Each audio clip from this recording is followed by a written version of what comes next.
Hi, I'm Anita Redding, managing editor of the Stigler News Sentinel, and today we've invited Sheriff Tim Turner to stop by and visit with us regarding some issues at the county jail and in the sheriff's office. Thank you for coming in today. Thanks for having us. We appreciate it. I understand that a few days ago there was an escape from the jail. Could you explain to us what happened? I can. On April the 9th, we had three inmates escape from the county jail. They escaped approximately between 12:30 and 1 o'clock in the morning. At morning count, it was noticed that the inmates were gone from the facility, and approximately 3.5 hours later, all three inmates were arrested and put back in the county jail. What has happened since then? First of all, it's a staffing, it becomes the staffing and the construction of the county jail. The defaults in how the county jail was built, and also a staffing issue because of funding to operate the county facility. So since then, what we've done is we've hired another jailer to put on, where we can have two jailers on each shift, which is another strain that the county has to absorb financially. But myself and the commissioners feel that it's a safety issue, and we are taking all precautions to make sure that our citizens are safe and that our inmates stay in the county jail. Okay. Have charges been filed against the individuals that escaped from the jail? There has been. Charges were filed for escape on the three inmates that escaped.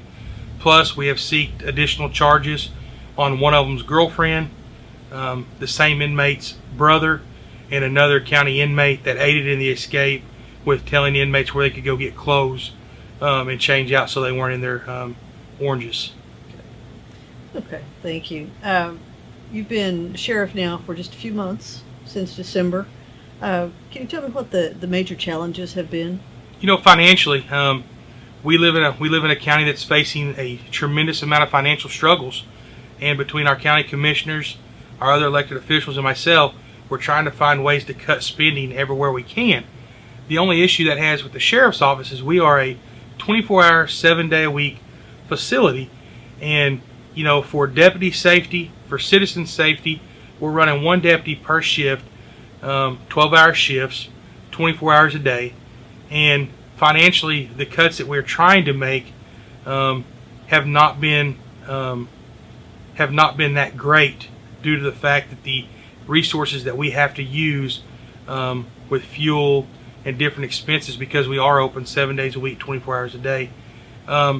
The other struggles that we face is the state statutes, our laws that we have that restrict us from doing some enforcement things that the public thinks that we should be able to do, but we cannot get it done because of state statutes and regulations and rules that we have to go by. Another effect that we're fighting is come July 1, State Question 780 will be in effect, which will make every possession charge a misdemeanor under 19 grams. And for a rural Oklahoma county like Haskell County, that is going to tremendously affect us, because 90% of our drug arrests are for simple possessions which are less than 19 grams, and that's going to be a misdemeanor, which is going to come up to who's going to fund that. And we, as the county, are going to have to pay for those inmates to be incarcerated on misdemeanors, where normally they would be sentenced to prison, if it was their second, third, fourth subsequent offense. Well, now it's a misdemeanor across the board. So with State Question 780 also comes into thefts. Anything less than $1,000 now will be a misdemeanor. So if you have an item that's less than $1,000 that gets stolen, it's going to be a misdemeanor. And what we're going to see is we're going to see an influx in possession charges, and we're going to see an influx in burglaries, because criminals will know we can go steal a piece of property less than $1,000, and it's just a misdemeanor.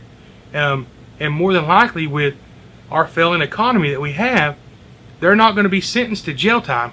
They're going to be put on probation and continue to extend probation, which is going to be a reason for them to continue to extend and do the crimes that they continue to do. So that is our biggest challenge that we're facing right now. Okay, thank you. Tell me about some of the things that you believe have made a positive difference in the county.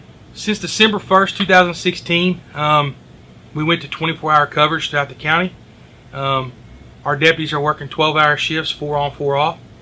We have a deputy on every shift, and if we don't, myself, the undersheriff, covers those shifts. We have also, our theft rate has reduced by about 180% throughout the county, and our drug arrests have increased by about 300% since December 1 to present date, going back and looking at cases that had been filed. The district attorney's office, their case volume that we have submitted is up approximately 200% from where we were this time last year, and we continue to work. Our focus is making sure the community is safe and the people are taken care of, and that's what we're going to continue to do. No matter what financial deficit we have a job, and it's to make sure our citizens are safe, and we're going to continue to do that. All right. Anything else you'd like to talk about today? You know, I appreciate you guys having us come by, and we appreciate the support of the community. The support of the community has been fabulous since December. Our deputies are seeing it, our jail staff seeing it, and we appreciate the positive support, because that positive support is what keeps us going in the positive direction. All right. Thank you very much, Sheriff. Thank you so much. And thank you for taking the time to watch this video.